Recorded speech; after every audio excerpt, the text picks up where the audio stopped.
लोगों का वेक्टर चल रहा था और वेक्टर का पहला फेज हो चुका है, वेक्टर का पहला फेज हो चुका है और आज जो शुरुआत है बड़े सेकंड फेज की शुरुआत है और ये सेकंड फेज में ही प्रोजेक्टाइल की शुरुआत है। तो पहले ये समझना है इंट्रोडक्शन में कि what is the meaning of projectile, और जब आप लोग प्रोजेक्टाइल को लगाओगे तो इसके अंदर आने वाली सारी चीजें पता होनी चाहिए, यानी जो टॉपिक पढ़ने जा रहे हैं पढ़ने से पहले उसके अंदर आने वाले सारे कॉन्सेप्ट आने चाहिए। अब एक लड़का है काला चश्मा लगा के बैठा हुआ है इस वक्त क्लास में, आई फ्लू चल रहा है ना, वो लड़का ये सोच रहा है कि सर दिख कैसे रहे, काले चश्मे से अलग दिख रहे हैं, वो बाहर आगे पीछे कर रहा है चश्मा बुड़बक। तो हम ये कह रहे हैं कि अगर प्रोजेक्टाइल की शुरुआत कर रहे हो तो उसके अंदर जो भी चीजें आएंगी आज के इंट्रोडक्शन क्लास में यही सीखना है बस। सबसे इंपॉर्टेंट पॉइंट क्या है, जब प्रोजेक्टाइल पढ़ते हैं 2D में पढ़ते हैं, किसमें पढ़ते हैं 2D में, और ये 2D मीन्स क्या होता है, बॉडी जो है एक एक्सिस पे कुछ वैल्यू कवर करेगी तो दूसरे एक्सिस पे भी सेम टाइम में कुछ वैल्यू कवर करेगी, यानी 2D में मोशन होगा। ये आते हैं, कभी जेवलिन देखा आप लोगों ने? वो देखा होगा ना, टीवी में बहुत आया है, बहरहाल मैं टीवी देखता नहीं हूँ, तो जेवलिन देखा होगा। जो जेवलिन थ्रो करते हैं तो ध्यान से देखो होगा हाथ में एक भाला टाइप होता है, बेटा उस भाले को, जिसको नहीं पता जेवलिन क्या होता है, मान लो लाठी टाइप का भाला, ठीक है ना, भाला है, अब बेटा ये भाले को ऐसे करके फेंक रहे हैं, अब भाले को फेंकेंगे, मान लो ये भाला है मेरे हाथ में, बेटा ये भाला ऐसे जाएगा, ऐसे जाके क्या आसमान में चले जाएगा, स्पेस में चले जाएगा, तो नीचे तो आएगा ना। जब नीचे आएगा तो कोई तो ऐसा पॉइंट होगा जब उसका मन करेगा नहीं बहुत ऊपर जा चुके, अब चलो नीचे चलते हैं, जहां से वो नीचे आएगा वहां पर उसकी वेलोसिटी जीरो हो जाएगी, उसके बाद नीचे आएगा, क्या आएगा नीचे, और जहां पे उसकी ऊपर वाली वेलोसिटी जीरो हुई है क्या वो सबसे ऊंचा पॉइंट है, इसको मैक्सिमम हाइट, क्या बोलेंगे मैक्सिमम हाइट, यानी बॉडी ऐसे गई ऐसे गई ऐसे गई और ऐसे आ गई। तो ये जो दिख रहा है यही क्या है, प्रोजेक्टाइल मोशन की बात हो रही है, ये क्या प्रोजेक्टाइल मोशन, यानी अगर मैं किसी ऑब्जेक्ट को सबसे दूर फेंकना चाहता हूं, माना उसमें आपकी बॉडी की मसल्स ताकत भी काम करती है पर थोड़ी फिजिक्स भी लगती है, यानी अगर मान लीजिए मेरी मैक्सिमम कैपेसिटी, सिर्फ मेरे द्वारा की बात कर रहा हूं, ये नहीं मेरी जगह खली को लिया बोलने लगे ये फेंकेगा आपसे दूर, मेरी अपनी खुद की मैक्सिमम कैपेसिटी कुछ तो होगी, हर इंसान की अलग अलग होती है। अब जो मेरी मैक्सिमम कैपेसिटी है और मैं अपनी कैपेसिटी के हिसाब से इस ऑब्जेक्ट को सबसे दूर फेंकना चाहता हूं तो कैसे फेंकूंगा, कहोगे ऊपर फेंक दो, यानी अगर मैं 45 डिग्री पे इस ऑब्जेक्ट को फेंकूं तो ये मेरे हिसाब से सबसे दूर गिरेगा जाके, कितना डिग्री पे 45 डिग्री पे, यानी जब भी किसी ऑब्जेक्ट को 45 डिग्री फेंकते हो तो उसकी रेंज मैक्सिमम होती है, यानी सबसे ज्यादा दूर जाके गिरता है। कभी भी आप लोग कोई भी कंपटीशन कर रहे हो, अगर बगल वाला लगभग आपके बराबर का ही है तो अगर आपने अपने हाथ को 45 डिग्री पे घुमा दिया तो ऑब्जेक्ट सबसे दूर जाके गिरेगा। यह है प्रोजेक्टाइल मोशन। क्या है प्रोजेक्टाइल मोशन? कभी पार्कों में देखा होगा, अगर कभी गए हो तो वहां पानी निकलता है, देखा है फुब्बारा टाइप होता है, वो पानी फेंकता है ना, तो उससे देखोगे पानी ऐसे आके ऐसे गिरता है, तो जिस शेप है ये क्या है प्रोजेक्टाइल है। और दूसरी बात ये है, अगर कभी भी कोई भी बॉडी, क्या बोला हमने, कभी भी कोई भी बॉडी अगर ये 2D में, किसमें 2D में, तो हमेशा याद रखना इसमें दो वेलोसिटी होंगी। कितनी वेलोसिटी होंगी? दो। मान लीजिए समझने के लिए बेटे एक जो है एक्स एक्सिस है और एक जो है वाई एक्सिस है, एक बॉडी को यहां से फेंकते हो या ऐसा करके, बताओ जब ये बॉडी आगे जा रही है यहां पहुंची होगी, जब ये बॉडी यहां पहुंची तो क्या एक्स में कुछ वैल्यू कवर नहीं करी है क्या? और सेम टाइम में वाई में भी कुछ वैल्यू कवर करी है, यानी जब ये बॉडी आगे जा रही है ऐसे करके तो ये इधर भी जा रही है और ऊपर भी तो जा रही है। दोबारा बोल रहे हैं, जब ये बॉडी ऐसे करके आगे जा रही है तो ये बॉडी इधर भी जा रही है, ये बॉडी ऊपर भी जा रही है, तो ये 2D में 1D में, बड़े 2D में। तो हम ये कह रहे हैं अगर कभी भी कोई भी बॉडी 2D मोशन करती है, 2D में होती है, तो उसमें कितनी वेलोसिटी होती है? दो। एक जो है एक्स की डायरेक्शन में होगी, एक जो है वाई की डायरेक्शन में होगी। एक बॉडी पे जो वेलोसिटी होगी, बॉडी को ऊपर खींचने की कोशिश कर रही है वेलोसिटी से, एक वेलोसिटी से बॉडी आगे बढ़ रही है।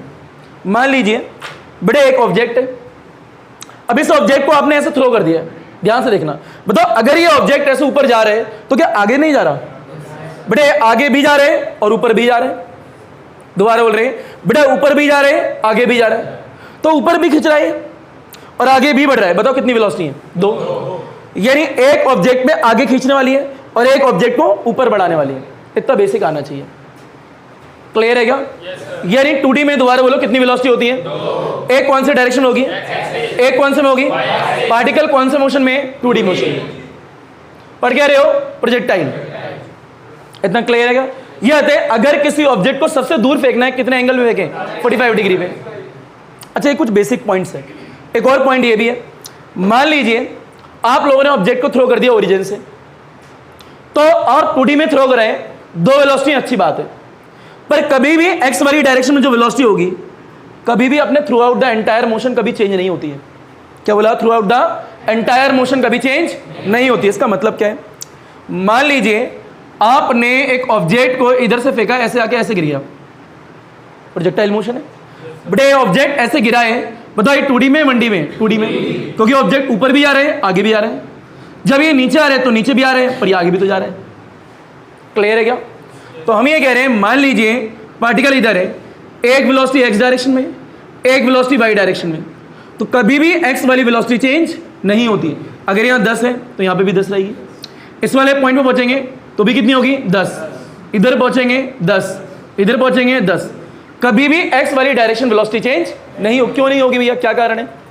क्योंकि उस वाली डायरेक्शन में कोई फोर्स एक्ट नहीं करती है, कोई फोर्स एक्ट नहीं। ये सारे पॉइंट सीखेंगे अभी, बस बता रहे हैं, सब बेसिक है, एग्जाम में नहीं आएगा। एग्जाम में पर सीख क्यों रहे हैं? क्योंकि आने वाली प्रोजेक्टाइल क्लास अगर जाननी है तो बेसिक आना चाहिए। जब वेक्टर पढ़ाया था तो नोटेशन पढ़ाई थी ना, बिना नोटेशन के आगे क्लास आती क्या? नहीं आती। तो हर एक चीज का कारण है। क्लियर है क्या? अच्छा, एक और बात, मान लीजिए हम यहां खड़े हैं, बड़े अगर मैं इधर से उधर जाना चाहता हूं, यानी मैं ऐसे करके आगे बढ़ रहा हूं, क्या बढ़ पा रहा हूं? लाजमी बढ़ पा रहा हूं। क्यों बढ़ पा रहा हूं? अरे स्पेस है आस पास में जगह है तो बढ़ रहे हैं। मान लीजिए यहां खड़े, बड़े इधर दीवार पीछे दीवार, आगे बढ़ सकते हैं क्या? नहीं बढ़ सकते, कोई जगह ही नहीं है।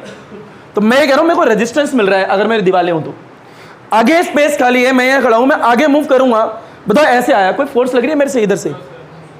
क्यों? रेजिस्टेंस नहीं लग रहा है, एयर रेजिस्टेंस। अरे हवा में पार्टिकल्स नहीं है क्या? बताओ जब मैं ऐसे करके आगे आया तो इधर हवा में पार्टिकल्स तो होंगे, वो पार्टिकल मेरे को अपोज नहीं कर रहे होंगे, करेंगे तो? बेटा इधर से एयर रेजिस्टेंस तो लग रहा है, यानी वो एयर ये चाह रही है भैया आगे मत बढ़ो, उसके बावजूद मैं आगे आ गया। क्यों? दोबारा बोल रहे हैं, बेटा कहता है मेरे आगे एयर रेजिस्टेंस है या नहीं है, यानी इस वाले में एयर तो है, तो जब मैं आगे बढ़ूंगा तो एयर वाले पार्टिकल मेरे को इधर नहीं धकेलेंगे, उसके बावजूद मैं आगे बढ़ रहा हूं। कैसे? क्यों? एक्सीलेंट। किसने बोला है? क्योंकि मेरे द्वारा लगाई गई फोर्स क्या है? ज्यादा है। मेरे कंपैरिजन में जो फोर्स लग रही है और इधर वाली फोर्स जो है बहुत कम है भैया, वो मेरे को रोक नहीं पा रही है, इतनी कम है। जब इतनी कम है तो नेग्लेक्ट कर दो, वो मेरे पास असर डाल ही नहीं पा रही, मेरे को रोक ही नहीं पा रही, तो नेग्लेक्ट करो ना, इग्नोर करो, दरकिनार करो, क्या तो कोई लगी नहीं रही है। कब मानते हो लग रही है? क्या तो चल रहे हो, आराम से चल रहे हो मस्त, पर मान लीजिए इधर से बहुत फोर्स बढ़ा दे, आंधी चलती है, बहुत तेज है, तो उधर वाली फोर्स ज्यादा आ जाएगी, आप वाली फोर्स क्या हो जाएगी? कम। तो नेग्लेक्ट नहीं कर सकते, नेग्लेक्ट नहीं कर सकते। नेग्लेक्ट मीन्स क्या? इग्नोरेंस ही तो है एक तरीके से, कि हाँ चलो भैया इग्नोर कर दिया। इग्नोर जब करते हो जब चीज़ों का इंपैक्ट नहीं पड़ता, जब चीज़ों का असर पड़ने लगे तो इग्नोर नहीं कर पाओगे चीज़ों को, चाह के भी। लाइफ में भी यही होता है ना भैया? स्टार्ट करें?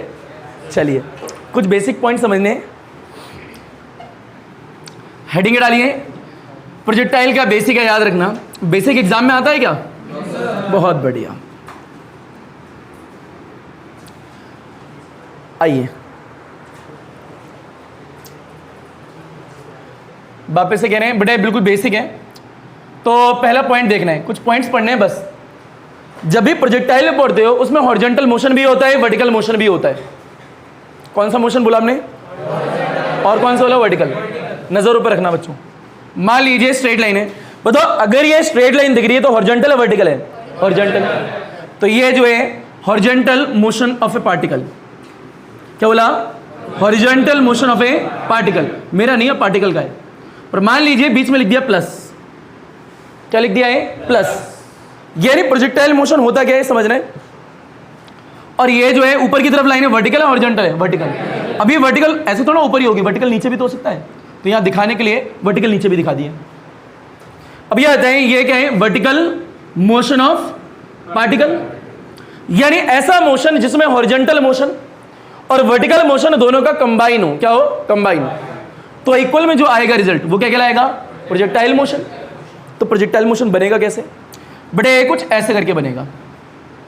ध्यान से देखो, इसमें जो है अगर पार्टिकल यहां से मान लीजिए एक पॉइंट ए है, बटे इधर जो है एक पॉइंट बी है, इस बी वाले पॉइंट के बाद मान लो पार्टिकल नीचे आ रहा है, तो ये वाला पॉइंट क्या है, डी है, तो सी कहाँ गया, चला गया। आप तो ए बी है और ये सी है, पर मान लो ए डी है। हमें कह रहे हैं ये हॉरिजॉन्टल मोशन, ये वर्टिकल मोशन। बताओ जब पार्टिकल ए से बी की तरफ जा रहा है, क्या ऊपर जा रहा है, बिल्कुल, पर आगे भी तो जा ही रहे हैं, तो हॉरिजॉन्टल भी है वर्टिकल भी है, ऊंचाई तो गया।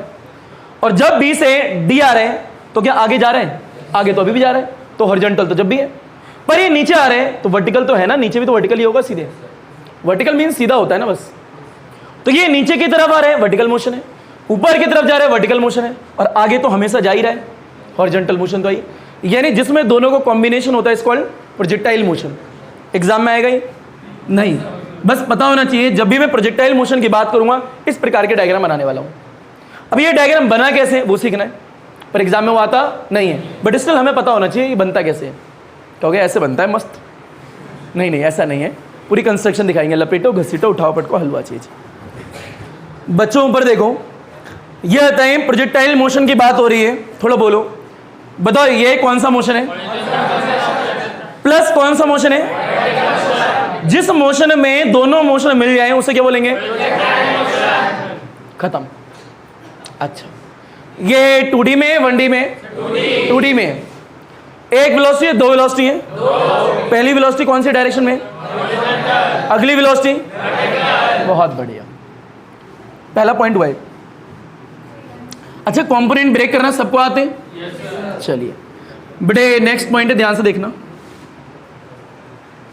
सेकंड पॉइंट ये है, मान लीजिए एक पार्टिकल जो है बड़े 2D मोशन में है, किसमें, 2D मोशन में, तो एक x की बात होगी एक y की बात होगी। ध्यान से देखना कंपोनेंट आपको ब्रेक करने हैं। मान लीजिए ये जो है x एक्सिस है और ये जो है y एक्सिस है, और एक पार्टिकल को आपने यहां से थ्रो करा है, और जिस वेलोसिटी थ्रो करा है वो वेलोसिटी u है, कितनी है, u जो है मान लीजिए एक पॉइंट है o, यहां से एक ऑब्जेक्ट को प्रोजेक्ट करते हो with the velocity u, making angle theta with the horizontal axis. बताओ ये थीटा जो है कौन से एक्सिस के साथ में, हॉरिजॉन्टल के साथ, कोई रूल नहीं है, वर्टिकल के साथ भी ले सकते हो, बस हमें जो करना है वो यहां से करना है, एंगल सारे फॉर्मूले यहां से निकालेंगे। मान लीजिए एक न्यूमेरिकल आया, उसमें थीटा यहां से 30 डिग्री दे रखा है, तो ये कितना होगा, 60 डिग्री, पर हमें इससे लेना देना होता नहीं है ज़्यादा, जो भी हमारी कैलकुलेशन है, जो भी हमारे फॉर्मूले सब यहीं से होंगे। मान लीजिए न्यूमेरिकल आया, कहते हैं एक particle projected from the point O with the velocity 10 metre per second और at an angle of the 60 degree with the vertical axis. कितना डिग्री पे, 60 डिग्री। तो आपको पता है ये 60 है, पूरा 90 है, तो ये कितना हुआ, 30, तो 30 लेके करने पड़ेंगे न्यूमेरिकल, क्योंकि जो हम डेरिवेशन करने वाले हैं उसमें सारे थीटा जो है हॉरिजॉन्टल एक्सिस के साथ में होंगे, देखेंगे न्यूमेरिकल में। अब ये आता है एक ऑब्जेक्ट को लिया है आपने, u वेलोसिटी से प्रोजेक्ट करा है, कितने एंगल पे, थीटा एंगल पे, और ये थीटा एंगल कौन से एक्सिस के साथ में, x के साथ में। इतना आगे कंपोनेंट ब्रेक करते हैं।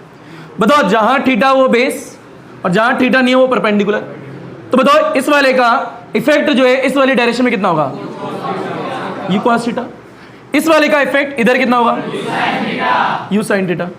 इतना आ गया। अच्छा ये पार्टिकल की इनिशियल वेलोसिटी है, इसे लिखेंगे इनिशियल वेलोसिटी इन x डायरेक्शन, इनिशियल वेलोसिटी इन y डायरेक्शन। दो वेलोसिटी है, एक वेलोसिटी जो है पार्टिकल पे ऊपर की तरफ है, एक वेलोसिटी है पार्टिकल पे इधर है। कोई पूछे पार्टिकल पे x डायरेक्शन में वेलोसिटी कितनी है, u cos थीटा, पार्टिकल पे y डायरेक्शन में वेलोसिटी कितनी है, इतना आ गया क्या, दोबारा बोलते हैं। बताओ इनिशियल वेलोसिटी इन x डायरेक्शन कितनी है, इनिशियल वेलोसिटी इन y डायरेक्शन कितनी है, इतना क्लियर है क्या। तो यहां लिख भी लेना, एक थ्योरी का पॉइंट बोल दूंगा, और इधर लिखना बटे इनिशियल वेलोसिटी इन x डायरेक्शन, बोलिए कितनी है, बताओ इनिशियल वेलोसिटी इन y direction, u sin theta. इतना आपको आना चाहिए। एक वेलोसिटी, दो वेलोसिटी है, दो, एक ऊपर एक आगे, क्लियर। अगर कोई पूछे पार्टिकल किस वेलोसिटी से ऊपर जा रहा है, u sin थीटा, पार्टिकल किस वेलोसिटी से आगे बढ़ रहा है, u cos थीटा। और यहां पे क्या लिखोगे, एक ऑब्जेक्ट को प्रोजेक्ट करा है with the velocity u, with the velocity u, यानी इस डायग्राम को कभी भी देखो मतलब तो पता लग जाए। तो यहां लिखेंगे ए ऑब्जेक्ट इज प्रोजेक्टेड, बताओ विद वेलोसिटी, या लिख लो from point O, from point O बताओ कितनी वेलोसिटी से कराएं u, तो with velocity u making angle कितना है, थीटा है, विद द हॉरिजॉन्टल एक्सिस। अब इसका मतलब क्या है पूरा मैं बोल दूंगा, आपको यहां से लिखना नहीं है। यानी एक ऑब्जेक्ट है, एक particle is projected from the point O with velocity u making angle theta with the horizontal axis, ताकि इससे पढ़ के इस डायग्राम को समझ पाओ। एग्जाम में आएगा ही नहीं आएगा, बस पढ़ रहे हैं, लपेटो फास्ट। आइए बच्चों ऊपर देखो, एक बार बोल दें दोबारा, यह तय पार्टिकल पे बड़े 2D मोशन में कितनी वेलोसिटी है, बताओ x डायरेक्शन में कितनी वेलोसिटी है, y डायरेक्शन में कितनी है, इतना आगे आएगा। चलिए कितना पॉइंट हो गया, 2। तीसरा पॉइंट, ये सिर्फ प्रोजेक्टाइल को समझने के लिए। नेक्स्ट क्लास में बड़े 3 डेरिवेशन होंगे और न्यूमेरिकल होंगे, जो कि आपकी डेरिवेशन एग्जाम में सीधे सीधे आती हैं।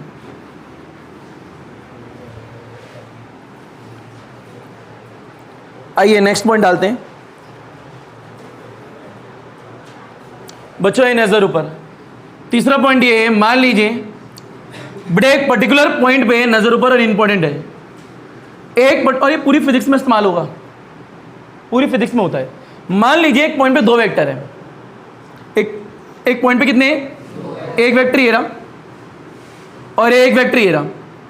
अगर एक पॉइंट पे 2 वेक्टर हैं तो बॉडी जाएगी किधर, यानी एक पॉइंट पे एक वैल्यू इधर खींच रही है, एक बॉडी को एक वैल्यू इधर खींच रही है, तो बॉडी इधर जाएगी या बॉडी इधर जाएगी, किसी को पता ही नहीं है। ना बॉडी इधर जाएगी ना बॉडी इधर जाएगी, बॉडी इन दोनों के बीच में जाएगी, ये इधर जाएगी। ये नहीं, मैं दोबारा बोल रहा हूं, एक बॉडी है, एक वैल्यू से इधर खींच रहे हैं, बड़े एक वैल्यू से इधर खींच रहे हैं, ना बॉडी इधर जा रही है ना बॉडी इधर जा रही है, बॉडी कहां जा रही है, बीच में। यानी अगर एक पॉइंट पे 2 वेक्टर हैं तो नेट डायरेक्शन क्या होगी, रिजल्टेंट की तरफ। कहां होगी, रिजल्टेंट की तरफ। एक वेलोसिटी इधर है, एक वेलोसिटी इधर है, एक वेलोसिटी में फोर्स लग रही है उसके द्वारा, तो ना बॉडी इधर जा रही है ना बॉडी इधर जा रही है, बॉडी कहां जाएगी, बीच में, रिजल्टेंट की तरफ। इन शॉर्ट, अगर एक पॉइंट पे 2 वेक्टर हो तो बॉडी कहां जाती है, रिजल्टेंट की तरफ। इतना क्लियर होना चाहिए। और इसी पॉइंट से वो टेढ़ा वाला डायग्राम आया था, उसी से आएगा। थोड़ा समझो, आओ देख ही लो। मान लीजिए बड़े चौथा पॉइंट, ध्यान से देखना इसे, बड़े एक्स और ये क्या है, वाई है। क्या वो एक्स वीडियो में आ रहे हैं, चलिए देखिए। मान लीजिए एक पॉइंट लेते हैं और ऐसे करके डायग्राम बनाते हैं। अब ये दें, साफ से पता लग रहा है प्रोजेक्टाइल मोशन तो है, पर ये डायग्राम वास्तविकता में बनता किस प्रकार से, ये तो हमने बना दिया ना एकदम से मोशन में। पार्टिकल को अलग अलग इंस्टेंट ऑफ टाइम पे देखेंगे। मान लीजिए पार्टिकल यहाँ पे शुरू में, थोड़ी देर बाद यहाँ पहुँचा होगा, थोड़ी देर बाद यहाँ पहुँचेगा, फिर थोड़ी देर बाद यहाँ आएगा, इधर आएगा एंड सो ऑन। बहुत सारे पॉइंट्स रहे होंगे। मान लीजिए कुछ रैंडम पॉइंट सेलेक्ट कर लिए, ये एग्जाम में आएगा बनाने के लिए नहीं, बस बता रहे हैं। बताओ किसी भी इंस्टेंट ऑफ टाइम पे देखो पार्टिकल में वेलोसिटीज तो है, तो ध्यान से देखना। मान लीजिए पार्टिकल इधर है, एक वेलोसिटी इधर है और एक वेलोसिटी इधर है, पता है ना आप लोगों को कितनी है, बताओ इधर कितनी थी, u साइन थीटा, इधर कितनी थी, u कॉस थीटा थी, एंगल कितना था, थीटा। और हम ये कह रहे हैं बेटा इन दोनों का रिजल्टेंट जो है ये आया, पार्टिकल इधर आ गया, दिख रहा है ये इधर आ चुका पार्टिकल, रिजल्टेंट की तरफ आएगा। ना पार्टिकल इधर जाएगा ना पार्टिकल ऊपर जाएगा, पार्टिकल कहाँ आएगा, बीच में। तो अब मैं बार बार ये नहीं लिखूंगा, बस बताऊंगा कुछ। मान लीजिए पार्टिकल जो है बेटा इस वाली लोकेशन पे आ चुका इधर। अब ध्यान से देखना, मैं ये कह रहा हूँ याली वेलोसिटी कभी भी चेंज नहीं होगी, पर याली चेंज होगी। क्यों नहीं होगी, चेंज क्यों हो रही है, सब मैं बता दूंगा। ये मान लो एक्स डायरेक्शन में वेलोसिटी कितनी है, यू कॉस थीटा, तो अभी भी कितनी रहेगी, यू कॉस थीटा। लेंथ देखना, ये इतना बड़ा एरो है तो यहाँ पे भी उतना ही बड़ा है। बताओ इधर भी कितना बड़ा होगा, उतना ही होगा। बताओ इधर भी क्या होगा, उतना ही बड़ा होगा, इधर भी उतना ही बड़ा रहेगा। यानी इधर वेलोसिटी कितनी है, यू कॉस थीटा, ये भी कितनी है, यू कॉस थीटा, ये भी कितनी है, ये भी कितनी है, आगे भी कितनी रहेगी, इधर भी कितनी रहेगी। बताओ कभी भी एक्स वाली वेलोसिटी चेंज होगी क्या, क्यों नहीं होगी, बता दूंगा। मान लो बस नहीं हो रही है, पर वाई वाली वेलोसिटी चेंज होगी। बॉडी ऊपर जाएगी, ग्रेविटी कहेगी नीचे आ जा, अगेंस्ट में जा रही है ना, तो क्या होगा जरा ध्यान से देखना। बताओ शुरू में वेक्टर इतना बड़ा दिख रहा है, थोड़ी देर बाद वेक्टर ये छोटा हो जाएगा, ये इतना बड़ा हो जाएगा, थोड़ा छोटा है इतने से इतना, फिर थोड़ा और छोटा हो जाएगा, फिर थोड़ा और छोटा हो जाएगा, और अगली बार तो जीरो ही हो जाएगा। क्या हो जाएगा, यानी ऊपर वाला वेक्टर है ही नहीं। अब तो जिस वाले पॉइंट पे वेलोसिटी जीरो हो जाती है बॉडी उससे ऊपर जाती है क्या? क्यों नहीं जाती? ऊपर खींचने वाली वेलोसिटी खत्म होगी, ऊपर वाली वेलोसिटी है ही नहीं भैया, तो बॉडी ऊपर नहीं जाएगी, अगले पल वेलोसिटी कहाँ आएगी? नीचे की तरफ, बॉडी भी नीचे की तरफ आती है ऐसे। बताओ इधर तक आगे, अब धीरे धीरे जब बॉडी नीचे आएगी तो ग्रेविटी भी नीचे ही है, पहले शुरू में मान लो इतना है, फिर धीरे धीरे बढ़ना स्टार्ट हो जाएगा। क्या होगा? बढ़ना स्टार्ट हो जाएगा। यानी जो भी चेंज आएगा वर्टिकल में चेंज आता है, ऊपर जा रहे हैं तो धीरे धीरे छोटा, और नीचे आ रहे हैं धीरे धीरे बड़ा हो जाएगा, पर एक्स डायरेक्शन की वेलोसिटी में कभी भी चेंज नहीं आता। अब ये बताओ अगर एक पॉइंट पे दो वेलोसिटी है तो बॉडी जाएगी कहाँ? रिजल्टेंट। कहाँ जाएगी? रिजल्टेंट। थोड़ी देर के लिए काम करो, ये लाइनें हटा दो, अब समझो, ये लाइनें हटाओ, दिख रही है? अब दो लाइन है नहीं, पार्टिकल अलग अलग इंस्टेंट पे अलग अलग पोजीशन पे। बताओ जब पार्टिकल यहाँ पे कहाँ गया? बीच में। बताओ जब पार्टिकल यहाँ पे कहाँ पे जाएगा? इन दोनों के बीच में। जब पार्टिकल यहाँ पे आया कहाँ जाएगा? इन दोनों के बीच में। जब पार्टिकल इधर आया इन दोनों के बीच में। जब पार्टिकल यहाँ पे आएगा, मान लो थोड़ा बड़ा वाला लेने से, थोड़ा आगे लेके, बताओ पार्टिकल इधर आ गया, उसके बाद में इतना बड़ा मान लो बेटा, इसके बाद में गया आगे, उसके बाद में जब यहाँ आएगा एक वेलोसिटी इधर, एक वेलोसिटी इधर, पार्टिकल का आएगा बीच में, नॉट इधर, ये इधर आएगा, दिख गया? बताओ जब पार्टिकल इधर आएगा, एक इधर एक इधर, बताओ पार्टिकल आएगा कहाँ? बीच में। जब पार्टिकल इधर आएगा, बताओ एक इधर बड़े एक इधर, पार्टिकल आएगा कहाँ? बीच में, इधर। पता लग गया? तो जो मोशन बनेगा, बनेगा कैसे? कुछ सारे पॉइंटों को मिलाओगे, कुछ ऐसे करके, ये ऐसे करके, दिख रहा है? हमारे एग्जाम में आ रहे हैं, बस बताने के लिए बता दिया। तो कभी भी एक पॉइंट पे दो वेक्टर होंगे, पार्टिकल कहाँ जाएगा? बीच में, इतना पता होना चाहिए। लपेटो फास्ट।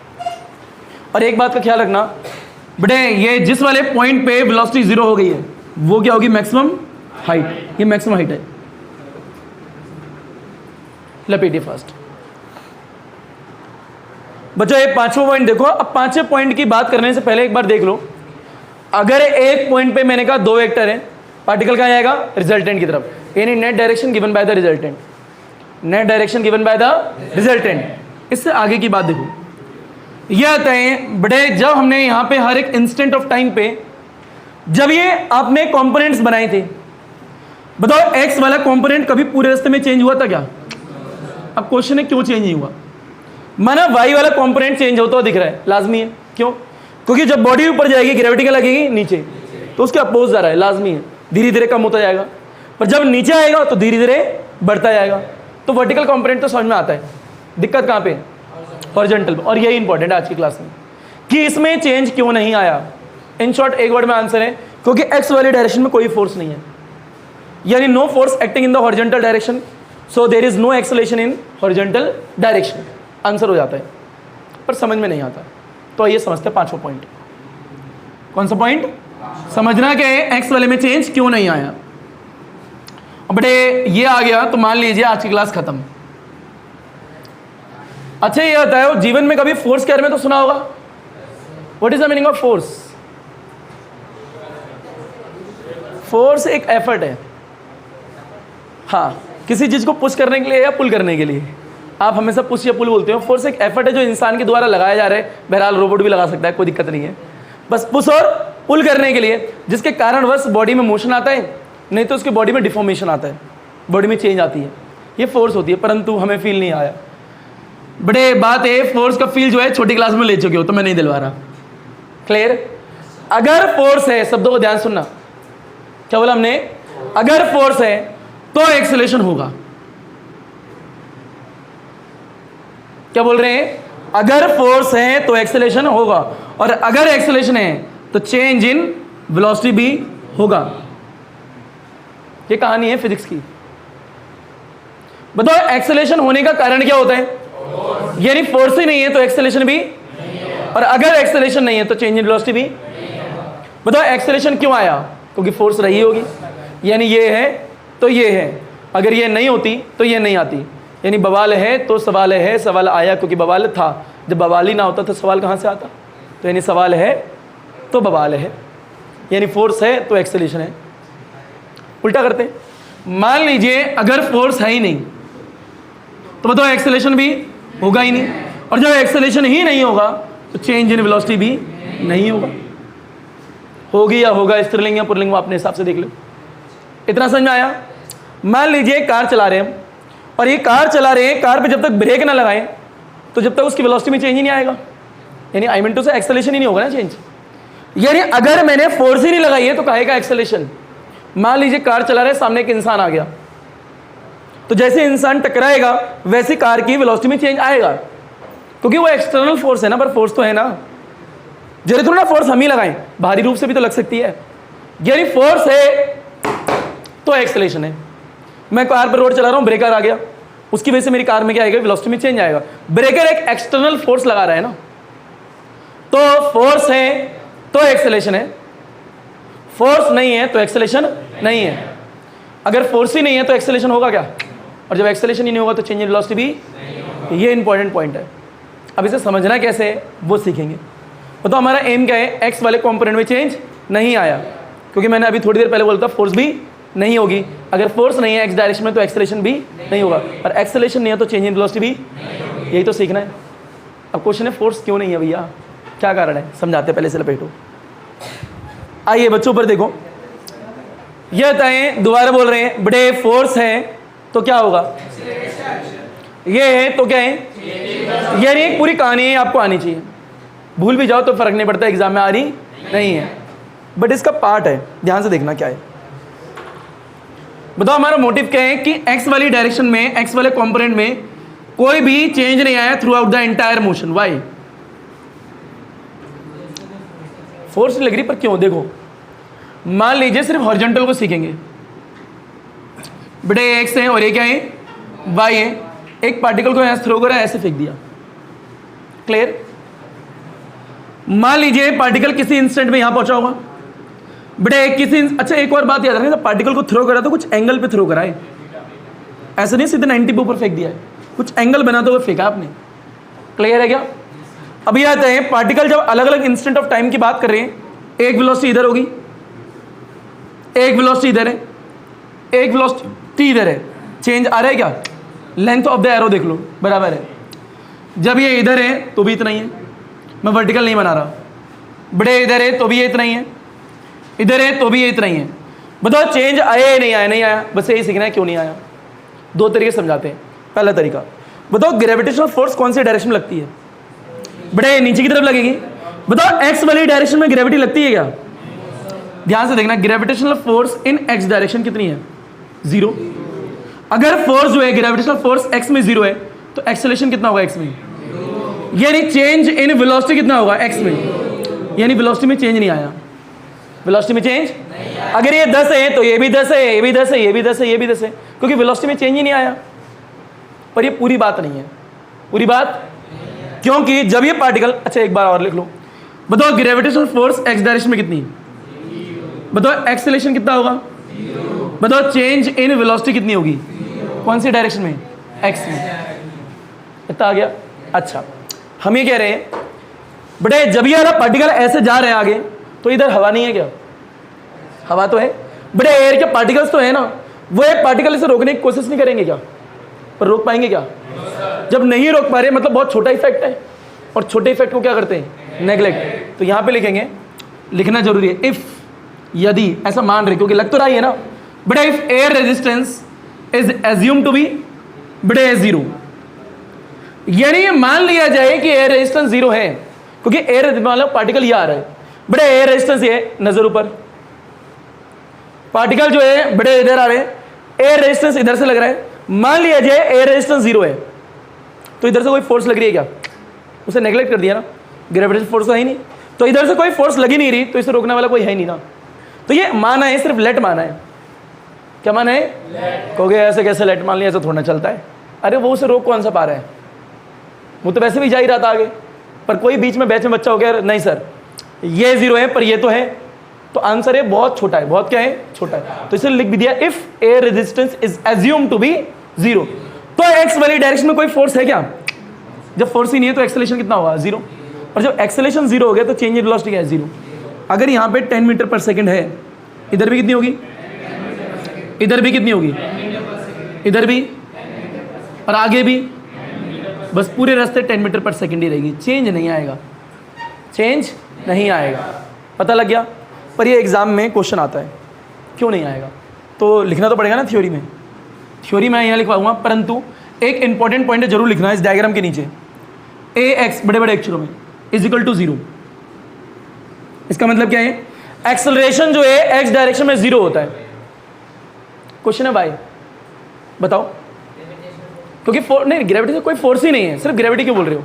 कोई फोर्स ही नहीं है एक्स में, क्योंकि आपने ए रेजिस्टेंस को भी 0 माने। No force acting in the horizontal direction. जब फोर्स ही नहीं है तो एक्सेलरेशन क्यों होगा भैया? इन शॉर्ट, कोई आपसे पूछ रहे हैं बताओ प्रोजेक्टाइल मोशन में 2 वेलोसिटी होती है, 2 में से एक्स वाली में चेंज क्यों नहीं आता? क्या बोलोगे? क्योंकि एक्सेलरेशन 0 होता है। अगला क्वेश्चन, क्यों होता है? फोर्स 0 होती है। फोर्स 0 नहीं, फोर्स होती ही नहीं है।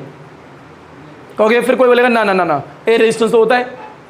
बोलने लगे वही, कहते हैं ए रेजिस्टेंस होता है पर रोक पाता नहीं, इसलिए 0 बोल दो। फर्क ही नहीं डालना। पता लगी कहानी? तो यहाँ थ्योरी क्या आएगी? बड़े no force acting in the horizontal direction, so no acceleration in the horizontal direction. So there is a no acceleration in the horizontal direction if a resistance is assumed to be 0। पहले इतना बनाओ, x लिखो, theory में बोल ही दूंगा, लपेटो। अच्छा सारे बच्चे ऊपर देखें, ये आता है एक्सेलरेशन जो है एक्स डायरेक्शन में कितना है? बोलो एक बार। 0 है। तो यहाँ लिखोगे क्या? जो मैं बोल रहा हूँ वो लिखो, no force acting in the horizontal direction. I repeat, बड़े no force acting in the horizontal direction, no force acting in the horizontal direction, so there is no acceleration, so there is no acceleration in the horizontal direction, so there is no acceleration in the horizontal direction, so there is no acceleration in the horizontal direction। Clear? उसके अंदर एक bracket बनाना, उसमें लिखना if air resistance is assumed to be 0, if air resistance is assumed to be 0। जो theory अभी मैंने लिखवाई है ये पूरी नहीं लिखवाई है, जो अगला पॉइंट होगा उसमें पूरा पॉइंट लिखवा दूंगा, ठीक है, कंबाइन करके। दोबारा बोल रहे हैं, no force acting in the horizontal direction, so there is no acceleration in the horizontal direction if air resistance is assumed to be 0। हो गया? चलिए आइए आगे बढ़ते हैं। पॉइंट नंबर कौन सा है? 7th। ये 6 था। आइए 7th डालें।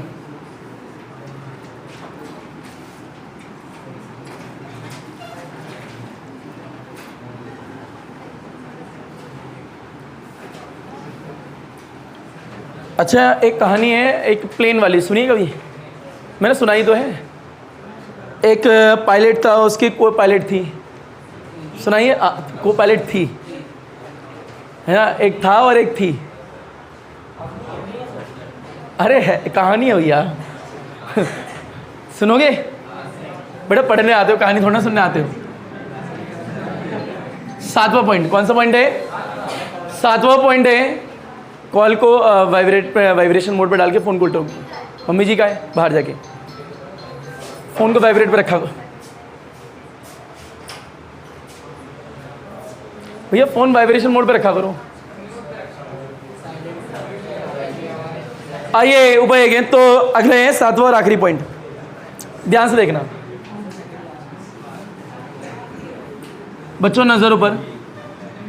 बड़े एक एक्स और एक क्या वाई है। मान लीजिए एक ऑब्जेक्ट जो ही पड़ा है वो सबको कंबाइन कर रहे हैं। एक पार्टिकल को यहाँ से थ्रो करते हो विद वेलोसिटी u। अगर एक पार्टिकल को यहाँ से थ्रो कर रहे हो, ये ऐसे आके नीचे गिर रहा है, ठीक है, अब गिर गया, कोई नहीं, अब जहाँ है वो ठीक है। बड़े एक्स है और ये पार्टिकल आके गिर गया है, मान लो। अब ये आता है पार्टिकल है, कहीं तो एक ऐसा पॉइंट होगा जहाँ से गिरना शुरू होगा। बताओ वहाँ पे वेलोसिटी क्या होगी? 0। ये वेलोसिटी कौन सी होती है? जो ऊपर लग रही है, ऊपर वाली वेलोसिटी 0 हो जाती है। उसके बाद पार्टिकल ऊपर तो नहीं जा सकता, पार्टिकल नीचे ही आता है। अच्छा, दूसरी बात ये, जब ऑब्जेक्ट को यहाँ से थ्रो करा, कितनी वेलोसिटी से करा? u। बताओ ये एंगल कितना है? थीटा। इधर इनिशियल कंपोनेंट कितना होगा? इधर कितना होगा? u sin थीटा। ये डायग्राम बार बार बनेगा, ठीक है।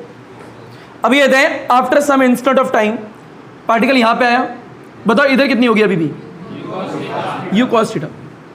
बताओ इधर कितनी होगी? बताओ इधर कितनी होगी? अच्छा, जब ऊपर वाली वेलोसिटी जीरो हो जाती है तो आगे वाली जीरो तो नहीं होती ना।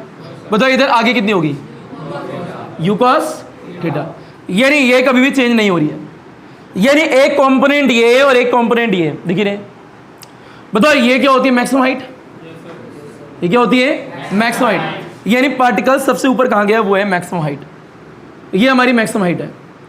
पार्टिकल को यहां से फेंका है, बड़े पार्टिकल यहां गिरा है, तो ये क्या होगी, रेंज, ये क्या होगी, कितनी दूर गिरा है, और ये कितनी देर उड़ा है, is called time of flight, is called time of flight, capital T,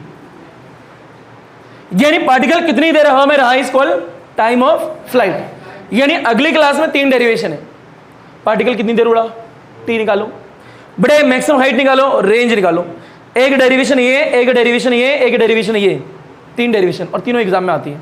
अभी कुछ दिन पहले हाल फिलहाल में केवी का एक एग्जाम हुआ है, तीनों डेरिवेशन आई है, time of flight, maximum height, horizontal range, और ये मान लो ये एग्जाम में आनी है, निश्चित है, बट नेक्स्ट क्लास में ये एग्जाम में आएगा भी डायग्राम, ये डायग्राम नहीं आ रहा, बस बता रहे हैं, क्लियर। मैं इसे मिटो दे रहा हूँ टी को, इसे वैसे फील में बना दिया, इतना लिखे रहने देते हैं। बट एक थ्योरी का पॉइंट जो मैं बोलूंगा आप डायग्राम के नीचे लिखना, ठीक है, बस ये बने और एक थ्योरी का पॉइंट, और इसके बाद में पॉइंट खत्म, लपेटो घसीटो उठाओ पटको हलवा चीज। एक काम कीजिए, बड़े इस डायग्राम के नीचे थ्योरी लिखें, तो जो थ्योरी वही है जो पहले लिखवाई थी, बस इसमें एक पॉइंट ऐड कर देंगे। बताओ u cos थीटा कभी चेंज हुआ है क्या, क्या कारण है, क्योंकि एक्सेलरेशन जीरो है, यानी फोर्स ही नहीं है, तो no force acting in the horizontal direction लिखो, दोबारा लिखो, no force acting in the horizontal direction, no force acting in the horizontal direction, no force acting in the horizontal direction. So the horizontal component velocity, so the horizontal component, so the horizontal component of velocity, so the horizontal component of velocity, बताओ horizontal component कितना है, u cos theta. तो जब हमने बोला so the horizontal component of velocity, इधर देखो, horizontal component of velocity bracket में लिखना u cos theta remains constant, u cos theta remains constant throughout the entire motion, u cos theta remains constant throughout the entire motion, throughout the entire motion, u cos theta remains constant throughout the entire motion. Done. So there is no acceleration in the horizontal direction, so there is no acceleration in the horizontal direction, so there is no acceleration in the horizontal direction, so there is no acceleration in the horizontal direction, bracket में, if air resistance is assumed to be zero, if air resistance is assumed to be zero, if air resistance is assumed to be zero. Done, करा कुछ नहीं है, बस वही point लिखवा दिया सारे शब्दों में। एक बार ऊपर देखो, इन शॉर्ट हमने सिखाया सिर्फ इतना है आपको, एक पार्टिकल 2D मोशन में 2 वेलोसिटी रिजल्टेंट की तरफ जाएगा, इसमें चेंज नहीं आएगा, क्यों नहीं आएगा, फोर्स जीरो है, बस, और कुछ नहीं सिखाया, क्योंकि सीधे सीधे पहले ही बोल देते। तो धन्यवाद, सबा खैर, गुड नाइट।